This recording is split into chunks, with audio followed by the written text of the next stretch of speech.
जब मुल्जिम को अदालत में पेश किया गया तो सबकी नजरें उस पर जम गईं।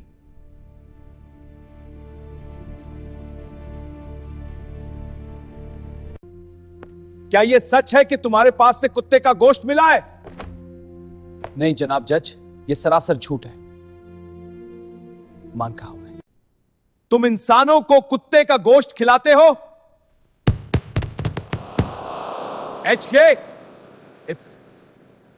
बादी। मुल्जिम ने कहा, नहीं जनाब, मैं इंसानों को नहीं खिलाता।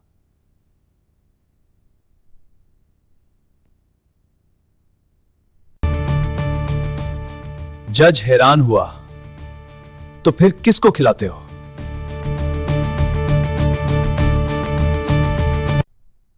मैं वो गोश्त उन्हीं कुत्तों को खिलाता था। ये हमारा हक है। अफसर साहब बराकरम सुने। जो अवाम का हक खाते हैं वो इंसान नहीं होते। सोचिए हम किस माशरे में रह रहे हैं।